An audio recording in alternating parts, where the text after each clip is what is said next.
L'air à l'intérieur de l'hôpital Édouard Herriot, d'habitude épais du léger parfum clinique de désinfectant et de l'arôme réconfortant du café fraîchement moulu du kiosque du rez-de-chaussée, frissonna soudainement. Un grondement sourd et guttural déchira la principale salle d'attente, suivi d'un éclair aveuglant qui plongea momentanément le vaste hall dans un crépuscule étrange. Les lumières vacillèrent violemment, puis succombèrent à une obscurité oppressante, à l'exception des bandes lumineuses d'urgence au sol, projetant de longues ombres déformées de la foule anxieuse.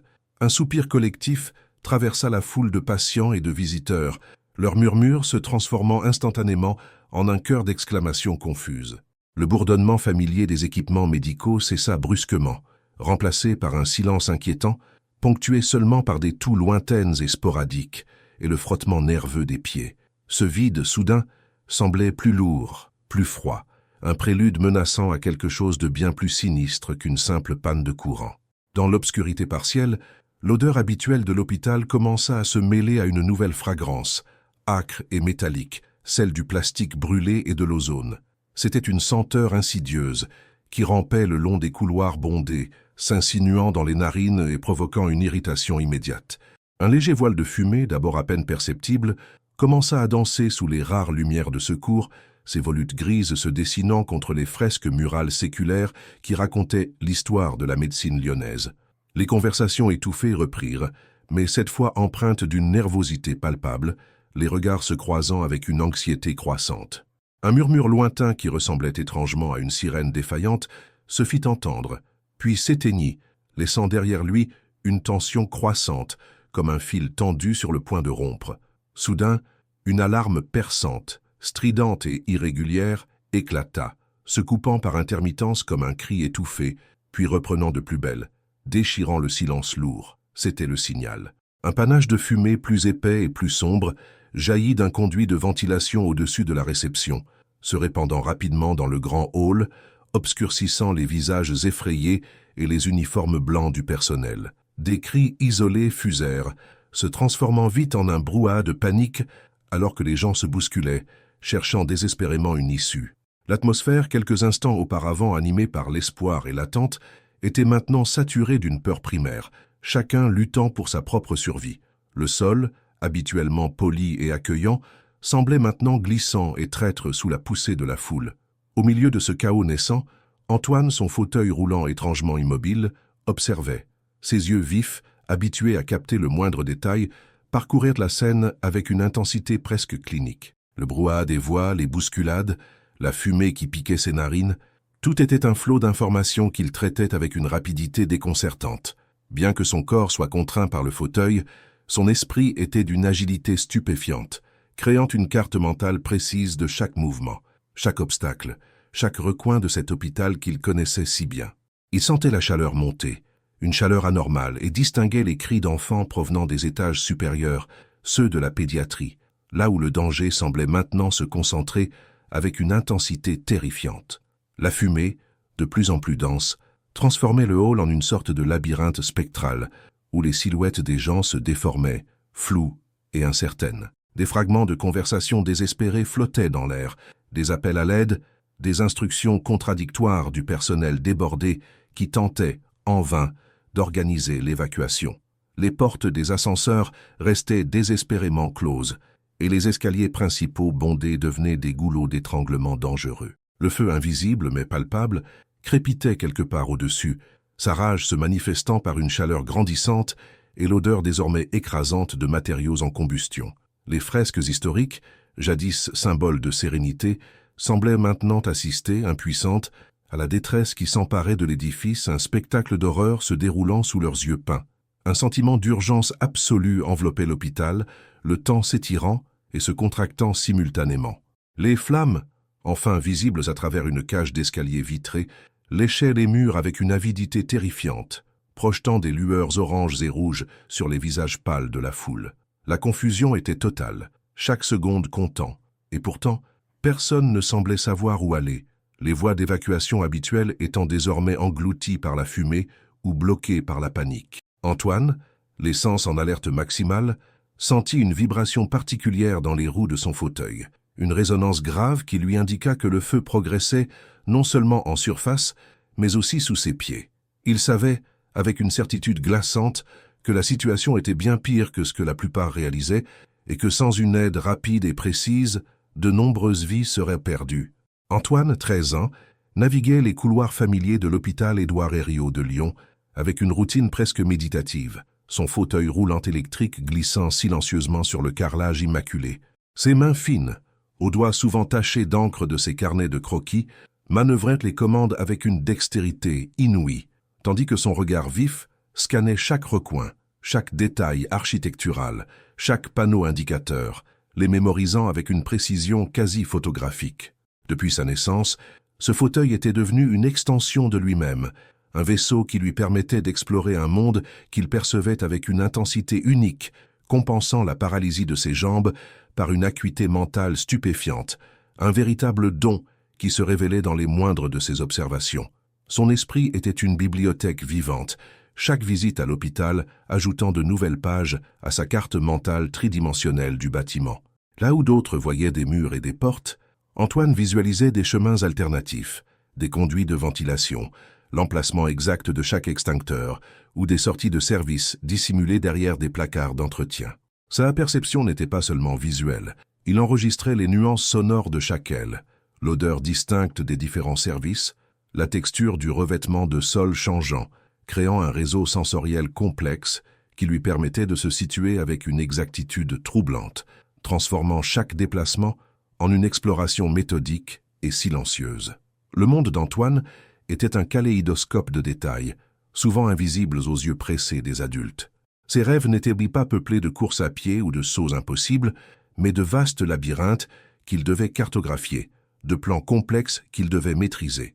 Sa motivation première était de prouver que son esprit n'était pas limité par son corps, que sa différence était en réalité une force inestimable. Il aspirait à être reconnu pour son intelligence, pour cette capacité unique à percevoir le monde avec une profondeur que peu de gens pouvaient égaler, une quête silencieuse qu'il menait avec une détermination farouche, malgré les regards condescendants et les préjugés. Ses carnets de croquis, toujours à portée de main dans une sacoche attachée à son fauteuil, étaient remplis de schémas détaillés de bâtiments, de plans d'évacuation improvisés et de croquis de la complexité des systèmes de tuyauterie.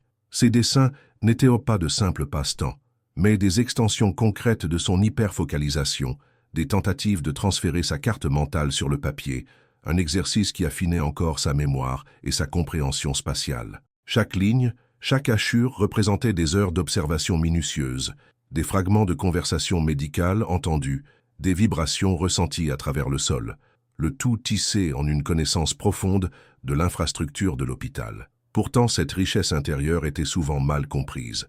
Les gens le voyaient comme un enfant calme, parfois distant, son immobilité physique étant interprétée comme une passivité mentale. Peu réalisaient la tempête de pensées qui tourbillonnait dans son esprit, la rapidité avec laquelle il analysait son environnement, la manière dont il décomposait chaque problème en éléments gérables.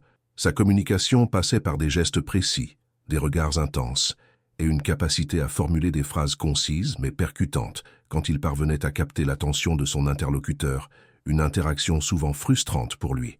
Alors que la fumée envahissait le hall, le chaos s'intensifiait, mais l'esprit d'Antoine restait d'une clarté cristalline. Chaque cri, chaque instruction paniquée, chaque son de pas précipité était une nouvelle donnée qu'il intégrait à sa carte mentale, la mettant à jour en temps réel. Il sentait la chaleur des flammes, non seulement dans l'air, mais aussi à travers les vibrations du sol et des murs, comme un écho lointain de la destruction qui montait. Son don, sa carte de la mémoire, jusqu'alors une curiosité personnelle, se transformait soudainement en une ressource vitale, une boussole interne au milieu de la désorientation générale, mais la question demeurait comment faire entendre cette connaissance au milieu du vacarme assourdissant de la panique. Alors que la panique montait, une silhouette familière fendait la foule avec une détermination sereine. C'était l'infirmière Sophie, son uniforme blanc maculé de suie naissante, ses mains fermes guidant un brancard improvisé. Son regard, habituellement empreint d'une douce compassion, était maintenant aiguisé par l'urgence, mais il s'arrêta un instant sur Antoine, dont le fauteuil étrangement immobile se tenait au milieu du tourbillon humain. Elle avait toujours vu au-delà du handicap du garçon, reconnaissant la lueur d'intelligence dans ses yeux vifs. Elle s'approcha, sa voix, bien que tendue, gardant une note de calme qui tranchait avec l'hystérie ambiante. Elle avait foi en la capacité d'Antoine à observer, à analyser, à voir ce que d'autres ne percevaient pas.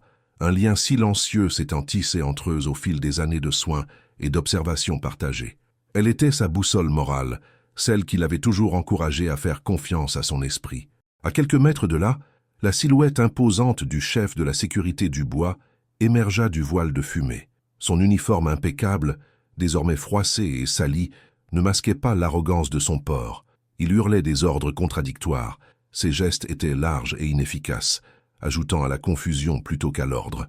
Ses yeux, injectés de sang et de panique, tombèrent sur Antoine et Sophie. « Évacuez ce gamin !»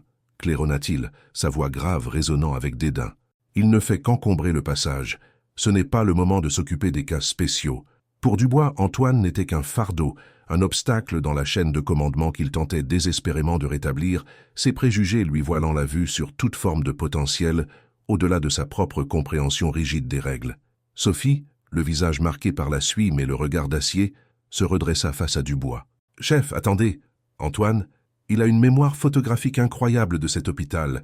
Il connaît chaque recoin, chaque passage. Il pourrait nous être utile. » Les mots sortirent avec une urgence palpable, tentant de percer l'armure de préjugés de l'homme. Dubois ricana, un son rauque qui se perdit dans le vacarme des alarmes lointaines. « Une mémoire de quoi? C'est un enfant en fauteuil, infirmière. Nous avons des professionnels ici, des protocoles. Ne perdez pas votre temps avec des fables d'enfants. » Son ton était définitif, balayant d'un revers de main l'idée même qu'un enfant, et de surcroît handicapé, puisse apporter une contribution significative à la situation désespérée qui les entourait, préférant s'accrocher à ces certitudes obsolètes. Un peu plus loin, le jeune docteur Thomas, son stéthoscope balançant à son cou, tentait de rassurer une famille effrayée, ses propres yeux cherchant une direction claire. Il entendit l'échange tendu entre Sophie et Dubois. Son regard croisa celui d'Antoine, dont les yeux, malgré le chaos, restaient d'une lucidité déconcertante. Thomas, un interne fraîchement arrivé de la faculté de médecine de Lyon, avait toujours été un homme de science, sceptique face à ce qui sortait de l'ordinaire. Pourtant, l'insistance de l'infirmière Sophie, une femme respectée pour son pragmatisme, piquait sa curiosité. Il connaissait la réputation de Dubois, et la panique grandissante le poussait à considérer chaque option, même la plus improbable, tandis que la fumée s'épaississait, rendant l'air de plus en plus irrespirable. Les flammes, désormais visibles par intermittence à travers les vitres noircies, léchaient les murs extérieurs, projetant des ombres dansantes qui accentuaient la terreur. L'odeur de brûlé devenait insoutenable, et les appels à l'aide se muaient en cris de détresse. Le docteur Thomas observa Dubois se débattre, son visage rougi par la chaleur et la frustration, tandis que ses tentatives d'organisation échouaient lamentablement. Antoine, sentant que le temps était compté, tenta de pointer du doigt une sortie de service discrètement située derrière un panneau d'affichage, ses gestes précis mais ignorés par la plupart des adultes paniqués. Il émettait de petits sons gutturaux, des tentatives de vocalisation frustrées par son incapacité à articuler des mots, son urgence se lisant dans l'intensité de son regard et la tension de ses mains sur les commandes de son fauteuil. L'air devint si épais qu'il était difficile de respirer, et les lumières d'urgence commencèrent à faiblir, plongeant le hall dans une pénombre angoissante. Les pompiers, arrivés sur place, se heurtaient à l'opacité de la fumée et à la désorganisation, leur radio crépitant des informations contradictoires. Sophie, protégeant Antoine de la bousculade, sentait la chaleur des flammes se rapprocher dangereusement, et le désespoir commençait à gagner même les plus résilients. Le docteur Thomas, voyant l'échec des efforts de Dubois et la panique se transformer en résignation, se tourna vers Sophie, son scepticisme vacillant face à l'urgence absolue. « Infirmière, que voulez-vous dire par carte photographique ?»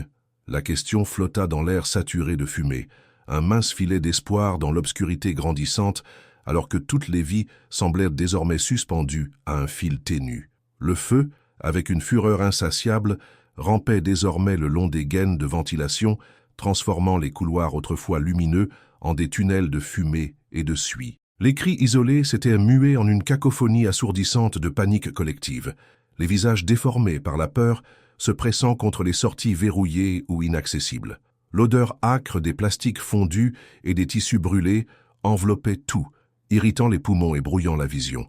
La chaleur montait en flèche, une fournaise suffocante qui rendait chaque inspiration douloureuse.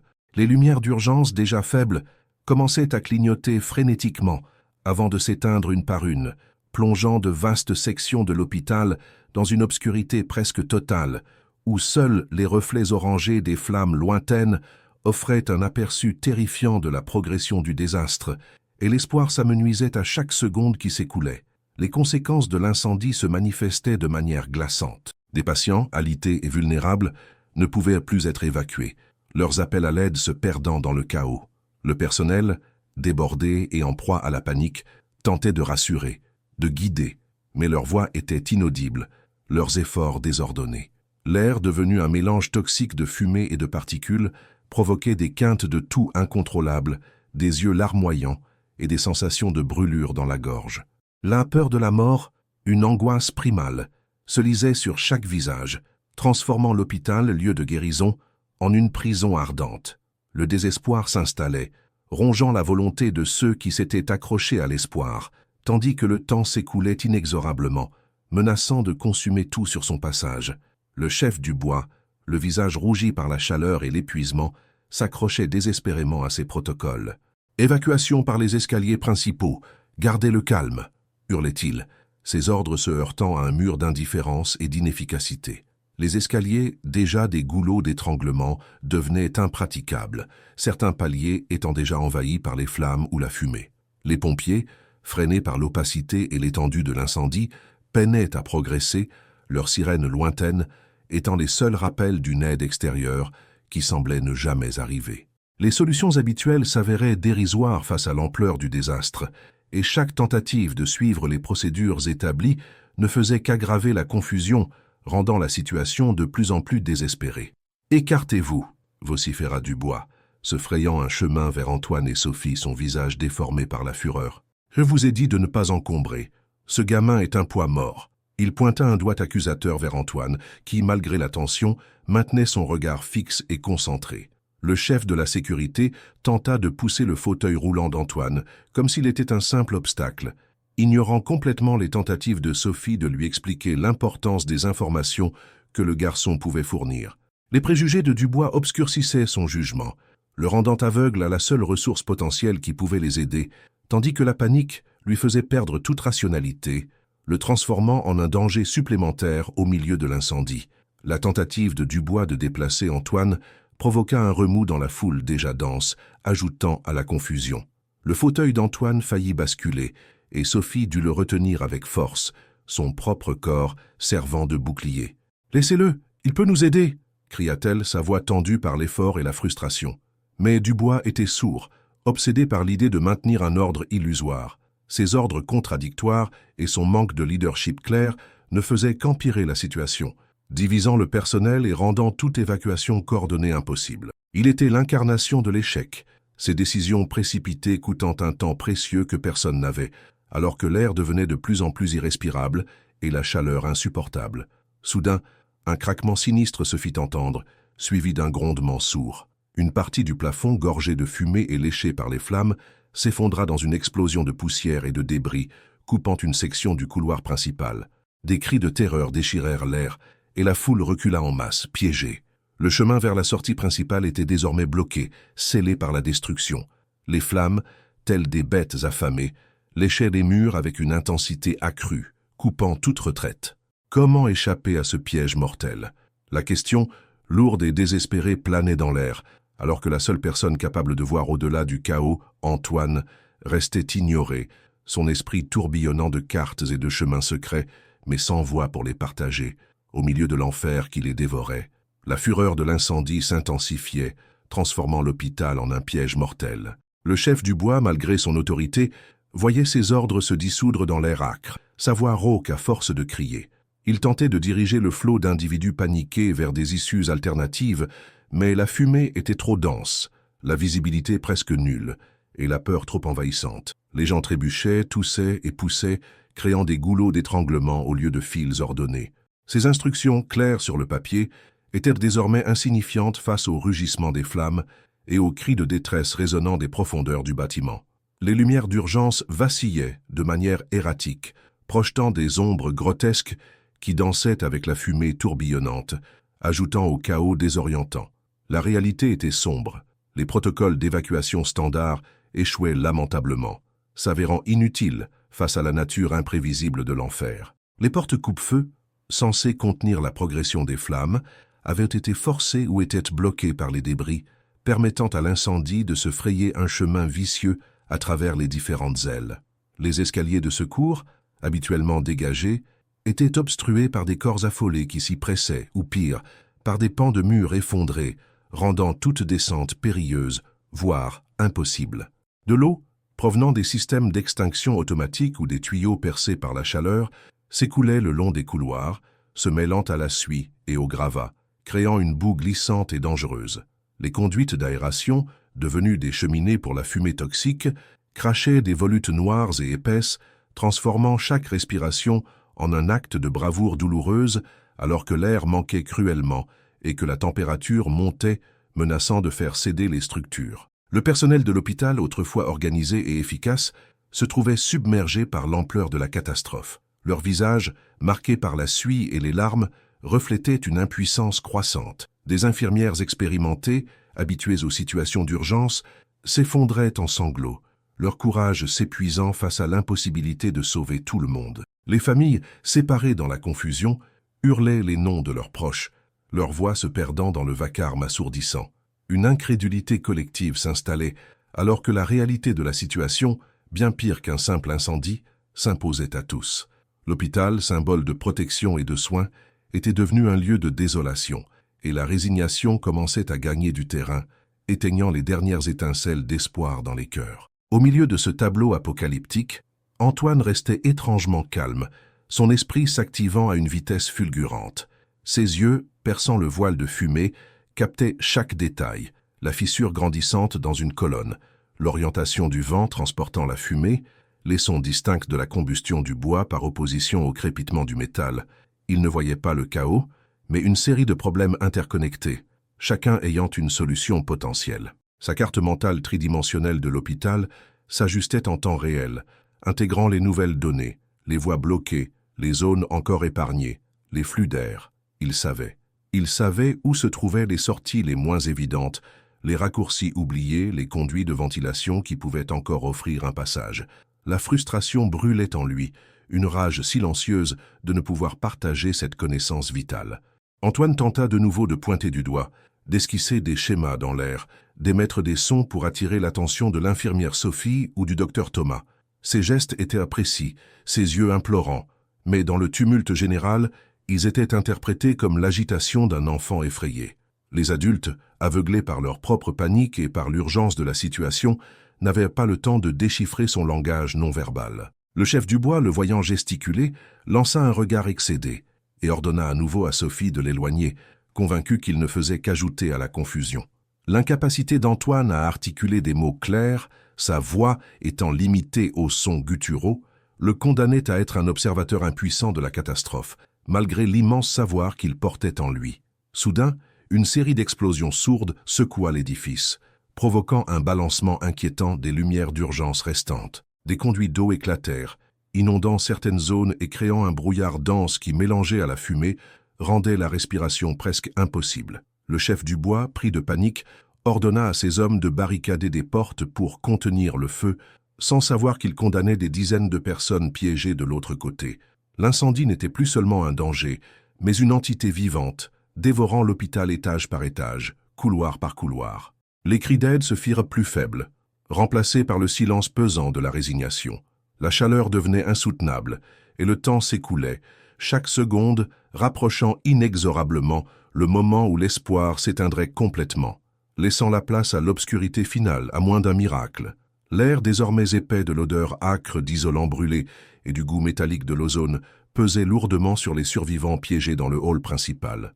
La cacophonie des cris et des hurlements désespérés avait commencé à s'apaiser, remplacée par un silence obsédant ponctué seulement par le rugissement lointain des flammes et le crépitement sporadique des débris qui s'effondraient.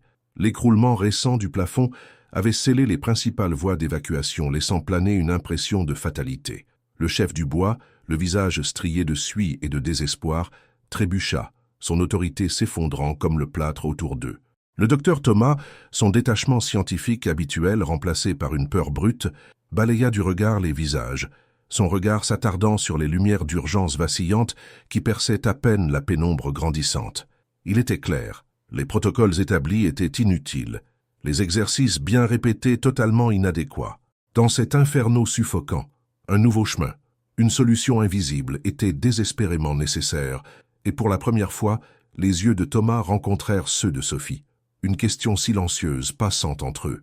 Alors que Sophie s'apprêtait à protéger Antoine d'une soudaine poussée d'individus paniqués, le chef du bois, les apercevant, aboya « J'ai dit d'évacuer ce gamin, il est un fardeau, pas une solution. » Sa voix, rauque à force de crier, portait une pointe de fureur irrationnelle, ses yeux dartant frénétiquement comme s'il cherchait un ennemi dans la fumée.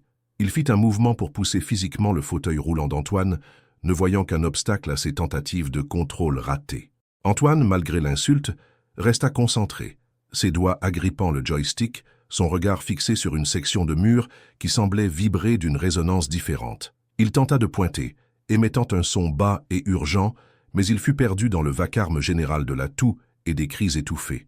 Les autres personnes piégées, les visages sombres, se contentèrent de jeter un coup d'œil au garçon, leurs expressions un mélange de pitié et d'exaspération, convaincus qu'un enfant en fauteuil roulant ne pouvait offrir aucune aide en cette heure désespérée, renforçant les murs invisibles du préjugé. Une vague de profonde insécurité submergea Antoine. Il ressentait le poids de chaque regard dédaigneux, de chaque ordre hurlé qu'il ignorait. Son esprit, un tourbillon de données précises, l'intégrité structurelle d'une poutre particulière, le subtil changement de courant d'air indiquant un conduit caché, le faible écho des tuyaux d'eau derrière un mur, était inutile s'il ne pouvait franchir le gouffre de la communication. La pression était immense, une couverture suffocante de responsabilité qui menaçait de l'écraser. Il regarda Sophie, ses yeux, d'habitude si résolus, maintenant voilés d'une lueur de doute. Pourrait-il vraiment les faire comprendre, dans cet enfer où chaque seconde comptait, où la panique avait dépouillé les adultes de leur raison? L'air même vibrait du désespoir de centaines de personnes, et lui, silencieux et petit dans son fauteuil, ressentait l'immense fardeau de sa connaissance unique, un trésor enfermé sans clé. Sophie, sa compassion inébranlable même face au danger imminent, s'agenouilla près du fauteuil roulant d'Antoine, sa main reposant doucement sur son bras. « Antoine, mon grand », murmura-t-elle, sa voix une encre calme dans la tempête. « Je sais que tu vois ce que personne d'autre ne voit. Tu connais cet hôpital mieux que quiconque. C'est le moment de nous montrer. Fais confiance à ton esprit, comme je t'ai appris. » Ces mots, bien que silencieux, furent un baume puissant, coupant à travers le doute de l'enfant. Elle leva les yeux vers le docteur Thomas, ses yeux implorants. « Docteur, il a une mémoire exceptionnelle. Il peut nous guider. Il a une carte mentale de tout l'hôpital. » Thomas, voyant la foi inébranlable dans les yeux de Sophie et la situation désespérée, hésita un instant, puis hocha la tête, une lueur d'espoir désespéré remplaçant son scepticisme. L'enfer exigeait des solutions non conventionnelles, et la conviction de Sophie était contagieuse. Fortifiée par la confiance de Sophie et l'acceptation hésitante de Thomas, les yeux d'Antoine s'aiguisèrent, son processeur interne tourbillonnant à une vitesse étonnante. Le chaos extérieur s'estompa, remplacé par le plan détaillé et complexe de l'hôpital Édouard Herriot dans son esprit. Il synthétisa chaque nouvelle information, l'emplacement précis de l'effondrement du plafond, la direction du flux de fumée indiquant des passages ouverts, le faible tintement rythmique du métal provenant d'une cage d'ascenseur de service lointaine et inutilisée. Il recalcula mentalement les voies d'évacuation, écartant celles maintenant compromises par le feu ou les débris et identifiant des alternatives obscures. Son regard se fixa sur une section moins évidente du mur, près d'un placard de concierge, un endroit dont il se souvenait de ses innombrables visites, où un couloir utilitaire rarement utilisé offrait un potentiel contournement vers un quai de chargement oublié, un détail que personne d'autre ne se rappellerait jamais. Antoine, son hésitation initiale envolée, leva une main tremblante et pointa avec une précision inébranlable vers le placard de concierge discret, ses yeux brûlants d'urgence. Il fit une série de gestes rapides et complexes, un langage silencieux que seule Sophie pouvait espérer interpréter. « Là !» elle s'écria, suivant son regard. « Il y a un passage, une sorte de couloir de service derrière ce placard. Je crois qu'il mène à l'extérieur, près des quais de livraison. » Dubois, encore sous le choc du chaos, ricana, mais Thomas, voyant la certitude dans les yeux d'Antoine et le lien logique que Sophie établissait, sentit un frisson de conviction. « Chef, nous n'avons rien à perdre. » Le jeune docteur se précipita vers le placard, son esprit de scientifique enfin ouvert à l'extraordinaire. Le temps des protocoles était révolu.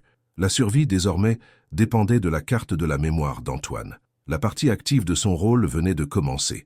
Le docteur Thomas, ayant enfin perçu la lueur de détermination dans les yeux d'Antoine et la confiance inébranlable de Sophie, commença à dégager l'espace autour du fauteuil roulant. Les corps, pressés par la panique, reculèrent sous les injonctions fermes de l'infirmière, créant une petite bulle de calme relatif au milieu du maelstrom. L'air, bien que toujours saturé de fumée âcre, semblait moins oppressant dans ce cercle improvisé, permettant à Antoine de respirer plus librement. Reconnaissant ce geste d'attention et la brève accalmie, Antoine sentit une vague de soulagement. Son esprit, qui avait déjà cartographié la zone avec une précision microscopique, put enfin se concentrer pleinement, ses sens affûtés par l'urgence. Les bruits assourdissants de l'incendie, les cris lointains, tout se transforma en informations codées, des données essentielles pour sa carte de la mémoire, qui s'activait à plein régime, transformant le chaos en un système compréhensible et exploitable. Sophie, sa main toujours posée sur le bras d'Antoine, lui offrit un sourire encourageant, un lien silencieux se renforçant entre eux. « Tu y es, Antoine. Montre-leur, » murmura-t-elle, sa voix douce mais ferme, une ancre dans la tempête. Thomas, voyant cette connexion presque télépathique, sentit son scepticisme s'effriter davantage. Il observa Antoine, dont les yeux parcouraient l'environnement, traitant les informations avec une vitesse vertigineuse. Le jeune docteur, habitué aux diagnostics clairs et aux preuves tangibles, était confronté à une forme d'intelligence qu'il n'avait jamais rencontrée. C'était un moment de vulnérabilité pour Thomas, où la science et la raison devaient céder le pas à une intuition désespérée, guidée par la foi inébranlable de Sophie en cet enfant extraordinaire. La confiance qu'Antoine ressentait de la part de Sophie était palpable, un bouclier contre le désespoir ambiant. Les autres personnes piégées, leurs visages marqués par la suie et la peur, observèrent la scène avec un mélange de curiosité et d'incrédulité. Certains murmuraient, pointant du doigt le garçon en fauteuil roulant, se demandant ce qu'un enfant pouvait bien faire dans une telle situation. Le chef du bois, lui, secouait la tête avec exaspération, incapable de comprendre la pertinence de cette pause. Ses préjugés étaient ainsi profondément enracinés qu'il ne voyait qu'un détour inutile, une perte de temps précieuse.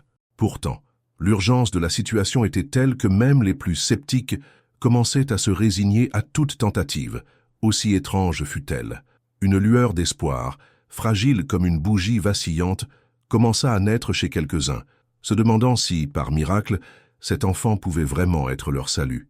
Sophie, anticipant les besoins du garçon, sortit de sa poche un petit carnet de notes et un stylo qu'elle utilisait pour ses rondes, l'offrant à Antoine. Il le saisit avec une agilité surprenante, ses doigts fins mais fermes. Le carnet, aux pages légèrement jaunies et aux coins cornés, était un objet familier pour Antoine, qu'il utilisait souvent pour esquisser ses observations architecturales ou les visages des patients. Ce n'était pas un outil sophistiqué, mais entre ses mains, il devenait une extension de son esprit, un moyen de traduire sa vision tridimensionnelle en un plan bidimensionnel compréhensible. La texture du papier sous ses doigts, l'odeur de l'encre fraîche, tout cela ancrait Antoine dans la réalité, lui permettant de canaliser son hyperfocalisation avec une précision accrue, ses yeux parcourant déjà les pages vierges avec une détermination farouche et silencieuse. Antoine, son regard intense, commença à dessiner rapidement sur le carnet. Ses doigts se mouvaient avec une précision étonnante, esquissant des lignes, des symboles et des flèches, des représentations abstraites mais exactes des couloirs, des salles et des points d'accès. Il pointait du doigt les directions avec ferveur, ses sons gutturaux accompagnant chaque trait, comme s'il essayait de vocaliser la carte qui se déroulait dans son esprit. Sophie, penchée à ses côtés, observait chaque mouvement, chaque indication, traduisant les gribouillis et les gestes d'Antoine en mots audibles pour Thomas et le petit groupe qui s'était formé autour d'eux. Il indique un conduit de ventilation. Il y a un passage ici, et là une sortie de service. Je crois que c'est le quai de livraison.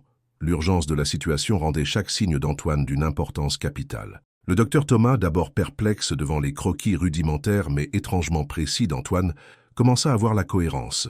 Il reconnut des sections de l'hôpital qu'il connaissait, mais les liaisons, les raccourcis, étaient des informations totalement nouvelles. La carte de la mémoire d'Antoine prenait forme sur le papier, une esquisse de survie. Le temps était une denrée précieuse, et chaque seconde de cette concentration était vitale.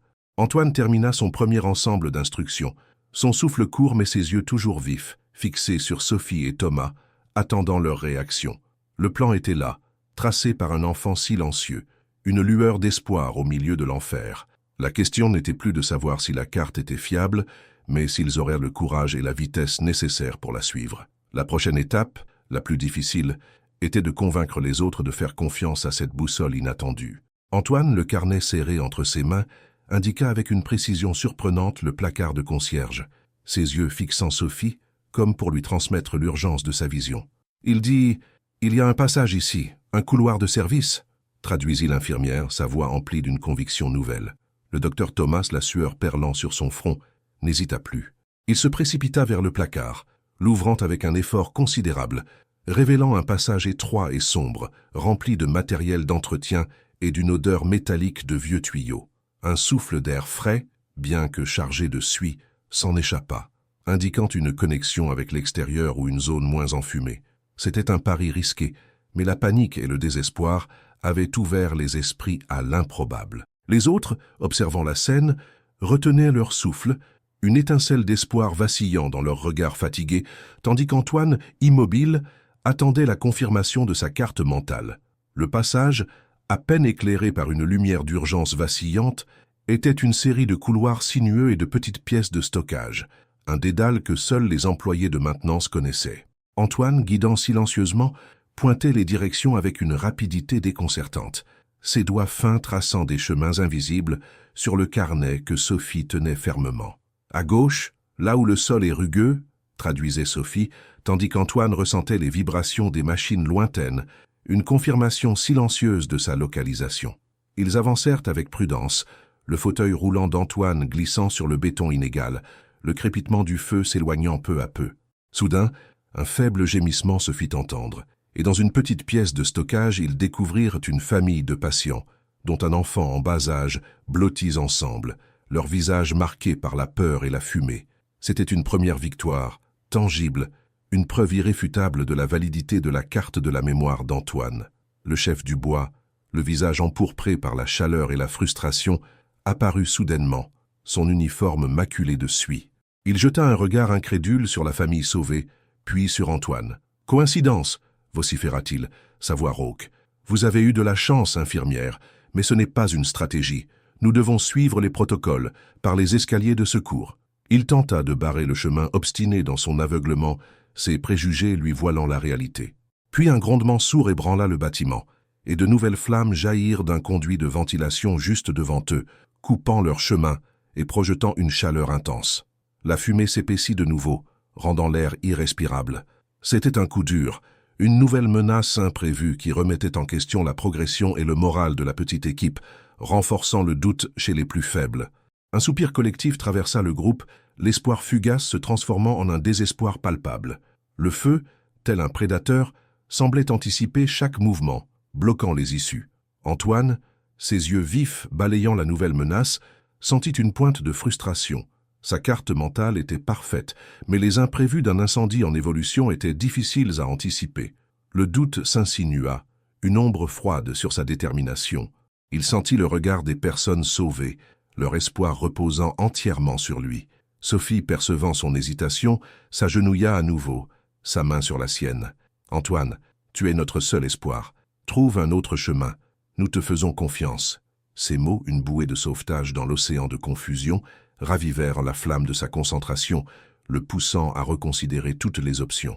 Antoine ferma les yeux un instant, son esprit plongeant dans la complexité de l'hôpital. Il visualisa les plans, les conduits, les systèmes de tuyauterie, cherchant une faille, un chemin moins évident. La chaleur, les sons, les vibrations, tout devint une nouvelle couche de données à intégrer. Il se souvint d'un ancien monte-charge de service, rarement utilisé, qui reliait la buanderie du sous-sol à la cuisine du premier étage, une voie que personne n'aurait jamais envisagée pour une évacuation. Sa mémoire, un kaléidoscope de détails, fit la connexion. Il rouvrit les yeux, ses doigts traçant de nouvelles lignes complexes sur le carnet, indiquant un détour par le sous-sol, un passage périlleux, mais potentiellement salvateur. C'était une décision audacieuse, exigeant une foi aveugle en sa capacité à naviguer dans les profondeurs cachées de l'hôpital, loin des yeux de tous. Guidé par les nouvelles indications d'Antoine, le groupe se fraya un chemin à travers le dédale obscur. Le sous-sol était un labyrinthe de tuyaux, de câbles et de machines endormies, l'odeur de l'humidité et du métal se mêlant à celle de la fumée qui s'infiltrait. Le monte-charge, rouillé et grinçant, s'avéra fonctionnel, et ils l'utilisèrent pour monter au premier étage. Ils émergèrent dans un couloir moins touché par les flammes, bien que toujours enfumé, et y trouvèrent un petit groupe de patients alités, accompagnés d'une jeune infirmière épuisée. C'était un avancement significatif, une confirmation éclatante de la justesse d'Antoine. Cependant, les cris des étages supérieurs, ceux de la pédiatrie, résonnaient toujours, un rappel poignant que la bataille était loin d'être gagnée, et que les plus vulnérables restaient piégés, attendant leur héros silencieux. Le groupe, maintenant plus nombreux avec la famille secourue, se tenait au premier étage, l'air encore épais de fumée âcre mais heureusement plus frais que dans le hall principal. Pourtant, les faibles cris désespérés des étages supérieurs, en particulier les plaintes aiguës d'enfants, transperçaient le chaos persistant. Ces sons, émanant du service de pédiatrie, faisaient frissonner tout le monde, un rappel brutal que leur voyage périlleux était loin d'être terminé.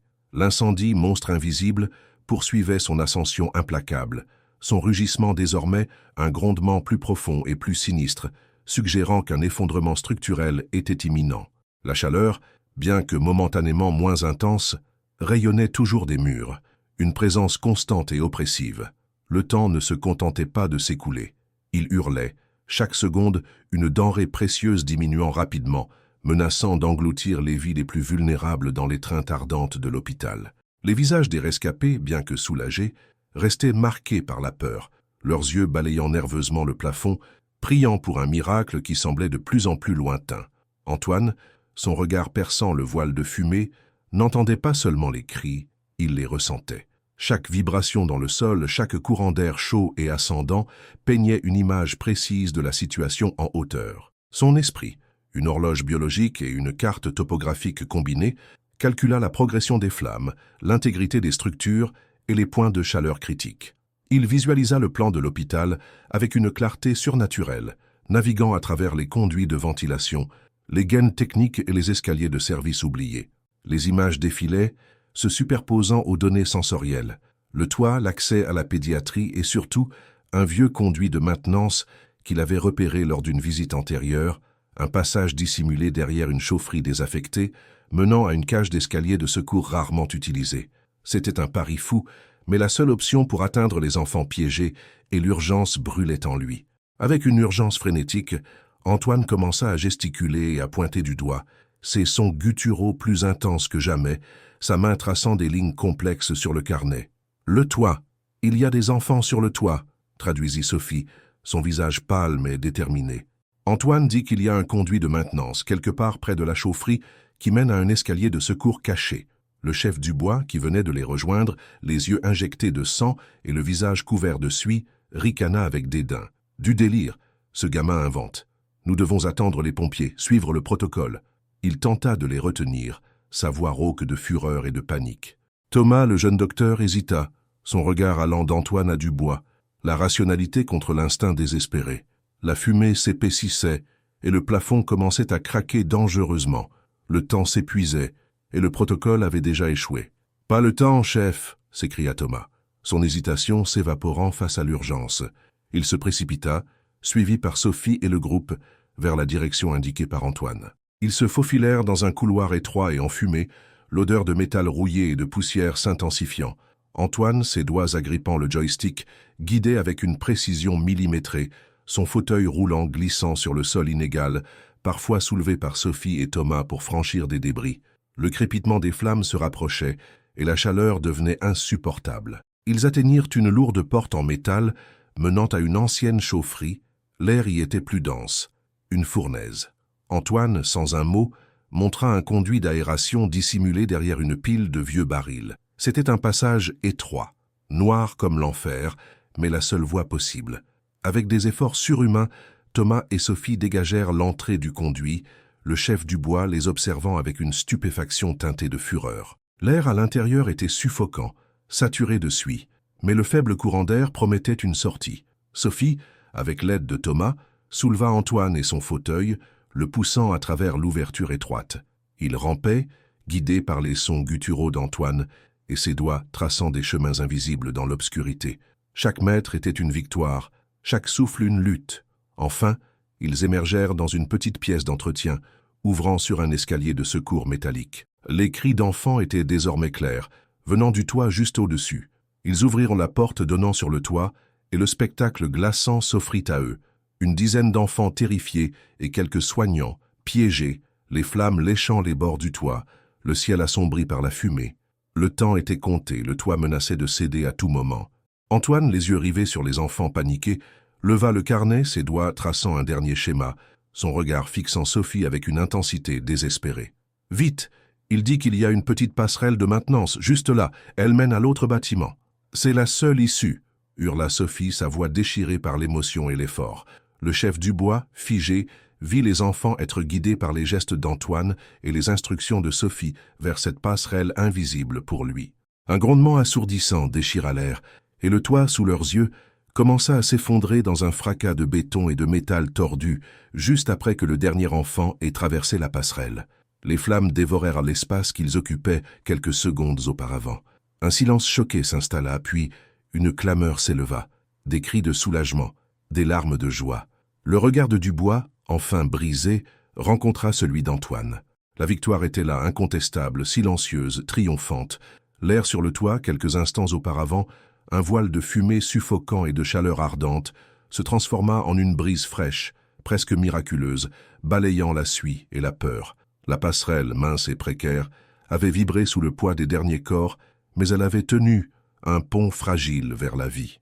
Le vacarme assourdissant de l'effondrement du toit, une symphonie de béton fracturé et de métal tordu, résonna comme un coup de tonnerre final, marquant la fin du cauchemar. Les flammes, qui léchaient avidement les bords de l'abîme qu'était devenu l'hôpital, semblaient soudain plus lointaines, leur rugissement se muant en un murmure menaçant mais impuissant. Un silence stupéfait s'abattit, rompu seulement par les halètements des rescapés, leurs poumons brûlants aspirant goulûment l'air pur. Le soulagement, immense et viscéral, submergea chacun, une vague tiède après la tempête de terreur, laissant les corps tremblants et les esprits hébétés. Les pompiers, dont les sirènes s'étaient enfin rapprochés, émergèrent de la fumée, leurs visages noircis par la suie, leurs yeux emplis d'une fatigue mêlée d'incrédulité. Ils s'attendaient à des scènes de désolation, à des pertes tragiques, et trouvèrent à la place un groupe de plus de 200 personnes, dont de nombreux enfants, tous vivants, tous miraculeusement sains et saufs, rassemblés sur le toit adjacent. Leurs regards, d'abord professionnels et calculateurs, se posèrent sur Antoine, au centre du groupe, son fauteuil roulant immobile, mais ses yeux vifs scrutant la scène. Une vague de confusion puis de compréhension traversa leur visage. Les premières équipes médicales d'urgence, arrivées sur les lieux, commencèrent à évaluer les blessures mineures, pansant les brûlures légères, distribuant de l'eau, et les premiers sanglots de soulagement éclatèrent. Les émotions jaillirent, brutes et incontrôlables. Des mères serraient leurs enfants dans des étreintes désespérées, leurs larmes se mêlant à la suie sur leurs joues. Des pères, la voix brisée, murmuraient des prières de gratitude. Le personnel de l'hôpital, épuisé et traumatisé, s'effondrait dans les bras les uns des autres, leurs uniformes maculés de larmes et de fumée. Les cris de panique avaient laissé place à un chœur de sanglots de soulagement, de rires nerveux et de murmures de remerciements. Les corps tendus par l'adrénaline se relâchaient enfin, laissant la place à une fatigue écrasante. L'odeur du brûlé persistait, mais elle était désormais mêlée à celle des larmes salées et du souffle chaud de la vie, une odeur de survie. Au milieu de cette effervescence émotionnelle, Antoine restait étrangement calme, son fauteuil roulant immobile, un îlot de sérénité dans le tourbillon de gratitude. Son regard parcourait les visages, observant chaque expression, chaque larme, chaque étreinte. Il ressentait une profonde satisfaction, une chaleur douce qui se répandait en lui, effaçant la peur et la frustration des heures passées. L'infirmière Sophie, les yeux rougis mais lumineux, s'agenouilla à ses côtés, son bras enserrant ses épaules, un geste de tendresse et de fierté. Elle ne dit rien, mais son regard parlait pour elle, une reconnaissance silencieuse et profonde pour le jeune garçon qui avait trouvé le chemin quand tous les autres étaient perdus. Antoine, pour la première fois, ressentit le poids de sa différence comme une force, non comme un fardeau. Le chef Dubois, son uniforme en lambeaux, son visage couvert de suie et ses yeux rougis, se tenait à quelques mètres, une silhouette défaite. Il avait assisté à l'effondrement du toit. le fracas résonnant encore dans ses oreilles. Il vit les familles se serrer, les larmes de joie, la gratitude dans les yeux de tous ceux qu'il avait jugés encombrants. Ses protocoles, sa hiérarchie, ses préjugés, tout s'était écroulé avec le béton fumant. Il leva son regard lourd vers Antoine. Un instant, leurs yeux se croisèrent. Il n'y eut pas de mots, pas d'excuses, juste un silence lourd de honte et de reconnaissance forcée. Puis, il détourna le regard, vaincu, son autorité brisée, sa suffisance réduite en cendres, le symbole même de son échec cuisant face à l'ingéniosité d'un enfant qu'il avait méprisé. Les premiers journalistes arrivèrent, leur flash aveuglant déchirant la pénombre du crépuscule naissant, leur microphone tendu vers les pompiers et les rescapés. Les mots « miracle » et « héros » commencèrent à circuler, d'abord timidement, puis avec une force croissante. Les doigts pointaient vers Antoine. Les murmures se transformèrent en exclamations. « C'est lui, c'est le gamin en fauteuil. Il nous a sauvés. » La nouvelle se répandait comme une traînée de poudre, une histoire incroyable de courage et d'intelligence. Antoine, son corps fatigué mais son esprit en paix, sentit les regards sur lui, non plus de pitié ou de dédain, mais d'une admiration respectueuse. Le soleil se couchait sur Lyon, peignant le ciel de teintes oranges et violettes, une toile de fond dramatique pour le début d'une nouvelle ère pour Antoine et pour la perception des héros. L'air sur le toit, quelques instants auparavant, un voile de fumée suffocant et de chaleur ardente, se transforma en une brise fraîche, presque miraculeuse, balayant la suie et la peur. La passerelle, mince et précaire, avait vibré sous le poids des derniers corps, mais elle avait tenu un pont fragile vers la vie.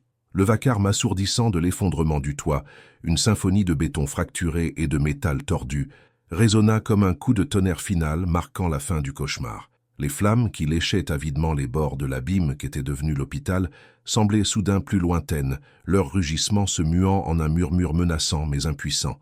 Un silence stupéfait s'abattit, rompu seulement par les halètements des rescapés, leurs poumons brûlants aspirant goulûment l'air pur. Le soulagement, immense et viscéral, submergea chacun, une vague tiède après la tempête de terreur, laissant les corps tremblants et les esprits hébétés. Les pompiers, dont les sirènes s'étaient enfin rapprochés, émergèrent de la fumée, leurs visages noircis par la suie, leurs yeux emplis d'une fatigue mêlée d'incrédulité. Ils s'attendaient à des scènes de désolation, à des pertes tragiques, et trouvèrent à la place un groupe de plus de 200 personnes, dont de nombreux enfants, tous vivants, tous miraculeusement sains et saufs, rassemblés sur le toit adjacent. Leurs regards, d'abord professionnels et calculateurs, se posèrent sur Antoine, au centre du groupe, son fauteuil roulant immobile, mais ses yeux vifs scrutant la scène. Une vague de confusion puis de compréhension traversa leur visage.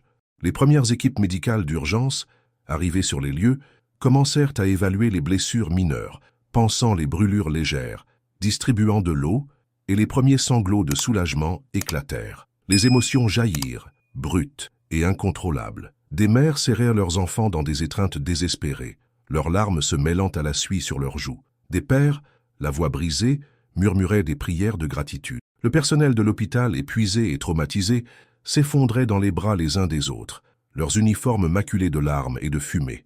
Les cris de panique avaient laissé place à un chœur de sanglots de soulagement, de rires nerveux et de murmures de remerciements. Les corps, tendus par l'adrénaline, se relâchaient enfin, laissant la place à une fatigue écrasante. L'odeur du brûlé persistait, mais elle était désormais mêlée à celle des larmes salées et du souffle chaud de la vie, une odeur de survie. Au milieu de cette effervescence émotionnelle, Antoine restait étrangement calme, son fauteuil roulant immobile, un îlot de sérénité dans le tourbillon de gratitude. Son regard parcourait les visages, observant chaque expression, chaque larme, chaque étreinte. Il ressentait une profonde satisfaction, une chaleur douce qui se répandait en lui, effaçant la peur et la frustration des heures passées. L'infirmière Sophie, les yeux rougis mais lumineux, s'agenouilla à ses côtés, son bras enserrant ses épaules, un geste de tendresse et de fierté. Elle ne dit rien, mais son regard parlait pour elle, une reconnaissance silencieuse et profonde pour le jeune garçon qui avait trouvé le chemin quand tous les autres étaient perdus. Antoine, pour la première fois, ressentit le poids de sa différence comme une force, non comme un fardeau. Le chef du bois, son uniforme en lambeaux, son visage couvert de suie et ses yeux rougis, se tenait à quelques mètres, une silhouette défaite. Il avait assisté à l'effondrement du toit, le fracas résonnant encore dans ses oreilles. Il vit les familles se serrer, les larmes de joie, la gratitude dans les yeux de tous ceux qui l'avaient jugé encombrant. Ses protocoles, sa hiérarchie, ses préjugés, tout s'était écroulé avec le béton fumant.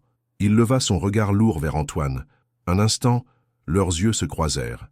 Il n'y eut pas de mots, pas d'excuses, juste un silence lourd de honte et de reconnaissance forcée. Puis il détourna le regard, vaincu, son autorité brisée, sa suffisance réduite en cendres, le symbole même de son échec cuisant face à l'ingéniosité d'un enfant qu'il avait méprisé. Les premiers journalistes arrivèrent, leurs flashs aveuglants déchirant la pénombre du crépuscule naissant, leurs microphones tendus vers les pompiers et les rescapés. Les mots « miracle » et « héros » commencèrent à circuler, d'abord timidement, puis avec une force croissante. Les doigts pointaient vers Antoine. Les murmures se transformèrent en exclamations. « C'est lui! C'est le gamin en fauteuil! Il nous a sauvés !» La nouvelle se répandait comme une traînée de poudre, une histoire incroyable de courage et d'intelligence. Antoine, son corps fatigué mais son esprit en paix, sentit les regards sur lui, non plus de pitié ou de dédain, mais d'une admiration respectueuse. Le soleil se couchait sur Lyon, peignant le ciel de teintes oranges et violettes, une toile de fond dramatique pour le début d'une nouvelle ère pour Antoine et pour la perception des héros. Les jours suivants, l'effervescence ne diminua pas.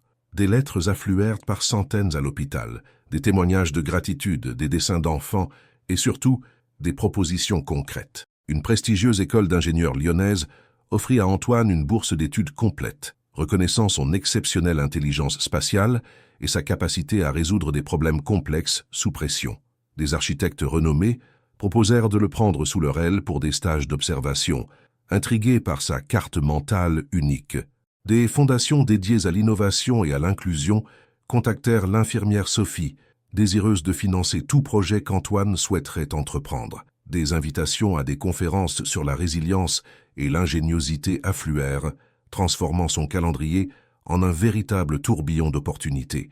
Chacune d'elles une preuve tangible que sa différence était enfin perçue comme un atout inestimable, ouvrant des portes inimaginables quelques jours auparavant. Antoine, malgré le tourbillon d'attention, restait ancré dans sa nature introspective. Il acceptait les éloges avec une dignité silencieuse, ses yeux vifs observant le changement dans le regard des autres. Il ressentait une satisfaction profonde, une validation de ce qu'il avait toujours su, que son esprit était un trésor, capable de naviguer les complexités du monde. Sophie, à ses côtés, rayonnait de fierté. Ses yeux, souvent empreints d'une douce mélancolie, brillaient désormais d'une joie pure et contagieuse. Elle avait toujours cru en lui, l'avait encouragé à faire confiance à son intuition, et cette reconnaissance publique était la plus belle des récompenses. Elle veillait sur lui, filtrant les demandes excessives, s'assurant qu'il ne soit pas submergé, mais savourant chaque instant de cette justice poétique. La ville, par ses hommages, prouvait enfin qu'elle voyait le vrai Antoine, au-delà de son fauteuil. Un après-midi, alors qu'Antoine se reposait dans une salle calme de l'hôpital, le chef du bois apparut, son visage toujours marqué par la suie et la fatigue, mais son regard avait changé. Il s'approcha lentement, son port autrefois arrogant, maintenant teinté d'une humilité palpable. Il s'arrêta devant Antoine, hésitant un instant, puis d'une voix rauque, presque inaudible, il prononça « Antoine, je vous dois la vie. Nous vous devons tous la vie. J'ai eu tort. Pardonnez-moi. » Il tendit une main tremblante, non pas pour le pousser, mais pour une poignée de main respectueuse. Antoine, sans un mot, serra sa main, un geste simple mais lourd de sens. Le contact était franc, direct, et dans ce silence éloquent, le mur de préjugés qui avait jadis séparé l'homme de l'enfant s'effondra définitivement, remplacé par une compréhension mutuelle et un respect inconditionnel, une véritable rédemption pour Dubois. Désormais, les interactions avec Antoine étaient transformées. Les médecins, les infirmières, le personnel de l'hôpital et même les pompiers qui revenaient pour les débriefings le consultaient avec un sérieux respect. Ils ne le voyaient plus comme un patient à soigner ou un enfant à protéger, mais comme un expert, un esprit brillant. Lors des réunions sur la refonte des protocoles de sécurité, Antoine était assis à la table, ses croquis et ses observations prises en compte, avec la plus grande attention. On lui demandait son avis, on écoutait ses silences, on déchiffrait ses gestes avec une patience nouvelle. L'infirmière Sophie n'avait plus besoin de le défendre. Sa place était reconnue, acquise par son courage et son intelligence. Cette égalité, si longtemps désirée, était enfin palpable, non pas par pitié, mais par un mérite incontestable. La vie d'Antoine, autrefois confiné par les limites physiques et les préjugés, s'ouvrait désormais sur un horizon infini de possibilités.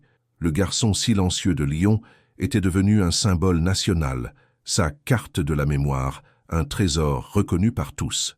Il ne s'agissait plus seulement de survie, mais de la construction d'un avenir où son talent unique serait pleinement exploité. Des visites officielles à l'Élysée, des invitations à des colloques internationaux sur l'architecture et la sécurité des bâtiments, des reportages télévisés qui racontaient son histoire avec admiration, chaque événement était une nouvelle pierre à l'édifice de sa nouvelle vie. Mais au-delà des honneurs, la plus grande transformation résidait dans le regard des gens. Un regard d'égalité, d'admiration, de foi inébranlable en son potentiel. Le chemin était désormais dégagé, et Antoine, le jeune héros de Lyon, était prêt à cartographier un monde nouveau, bien au-delà des murs de l'hôpital, un monde qui l'attendait avec impatience, prêt à être exploré et redéfini par son esprit extraordinaire. Les jours suivants se déroulèrent avec une intensité qui égalait celle de l'incendie lui-même, un tourbillon d'attention médiatique, d'adoration publique et d'une effusion de gratitude. Antoine, le garçon silencieux en fauteuil roulant, se retrouva au centre d'un récit national, transformé du jour au lendemain d'un patient oublié en un héros improbable. Les photographes se bousculaient pour son image. Les équipes de télévision racontaient son incroyable exploit, et l'air bourdonnait de murmures de miracles et de courage. Lyon, une ville fière de son histoire et de sa résilience, embrassa son nouveau symbole, voyant en Antoine non seulement un survivant, mais un témoignage du potentiel extraordinaire caché en chaque individu, une reconnaissance enfin acquise de son esprit vif et de sa perception unique. La reconnaissance se traduisit rapidement en des opportunités tangibles qui redéfinirent l'avenir d'Antoine. Une prestigieuse école d'ingénieurs lyonnaise, réputée pour son esprit innovant, lui offrit une bourse d'études complète, citant son intelligence spatiale inégalée et sa remarquable capacité à résoudre des problèmes complexes sous une pression immense. Des architectes renommés, captivés par sa carte de la mémoire, lui proposèrent des mentorats et des stages d'observation, désireux d'apprendre de sa perspective unique sur l'intégrité structurelle et la circulation des bâtiments. Des fondations dédiées à l'inclusion et au soutien des talents divers contactèrent l'infirmière Sophie, exprimant leur souhait de financer tout projet qu'Antoine envisagerait, de l'urbanisme au système de réponse d'urgence. Ces invitations, autrefois inimaginables, remplissaient désormais son calendrier, chaque nouvelle perspective prouvant que sa différence était un atout inestimable. L'hôpital Édouard Herriot, marqué mais non brisé, devint un monument vivant à l'héroïsme d'Antoine et un pionnier en matière de conception inclusive. Inspiré par ces révélations, de nouveaux protocoles d'évacuation furent élaborés, intégrant sa carte de la mémoire, des passages cachés et des points d'accès critiques. Les plans des bâtiments furent réévalués, non seulement pour la sécurité, mais aussi pour l'accessibilité, garantissant que chaque recoin de l'institution accueillait véritablement tous. La ville de Lyon, à son tour, lança des initiatives promouvant des programmes de reconnaissance des talents pour les personnes aux capacités diverses, favorisant un environnement où les perspectives uniques étaient célébrées, non marginalisées. Ce changement profond soulignait la morale durable de l'histoire. La vraie force ne réside pas dans l'absence de limitation, mais dans la manière unique de percevoir et de naviguer le monde, une puissante affirmation de l'ingéniosité humaine et de la solidarité collective. Un après-midi tranquille, alors qu'Antoine esquissait de nouveaux designs architecturaux dans un coin ensoleillé de la salle d'attente reconstruite de l'hôpital, le chef du bois apparut. Son uniforme n'était plus impeccable, et sa posture, autrefois rigide d'autorité, était maintenant empreinte d'une humilité palpable. Il s'approcha lentement, ses yeux, jadis méprisants, portèrent désormais un profond respect et une pointe de vulnérabilité. « Antoine, commença-t-il d'une voix rauque, je vous dois tout. Nous vous devons tous la vie. J'ai eu tort. Pardonnez-moi. » Il tendit une main tremblante, non pas dans un geste de commandement, mais de réconciliation sincère. Antoine, sans un mot, rencontra son regard et lui serra fermement la main. Dans cet échange silencieux, le mur de préjugés qui les avait séparés s'effondra, remplacé par une profonde compréhension mutuelle et un respect inconditionnel. Les interactions quotidiennes d'Antoine furent profondément transformées. Médecins, infirmières et même les pompiers, qui revenaient pour les débriefings, le consultaient désormais avec une sincérité respectueuse. Il n'était plus perçu comme un patient à soigner, mais comme un esprit brillant, un expert reconnu. Lors des réunions sur les nouveaux protocoles de sécurité de l'hôpital, Antoine siégeait à la table principale, ses croquis complexes et ses observations astucieuses étant méticuleusement pris en compte. Son avis était sollicité, ses silences réfléchis étaient respectés et ses gestes précis étaient déchiffrés avec une patience nouvelle. L'infirmière Sophie n'avait plus besoin de le défendre. Sa place légitime avait été acquise par son courage inébranlable et son intelligence inégalée. Cette égalité, si longtemps désirée, était enfin palpable, née non pas de la pitié, mais d'un mérite incontestable et d'une reconnaissance collective de son don extraordinaire. La vie d'Antoine, autrefois limitée par les contraintes physiques et les préjugés, s'ouvrait désormais sur un horizon infini de possibilités. Le garçon silencieux de Lyon était devenu un emblème national, sa carte de la mémoire, un trésor révéré par tous.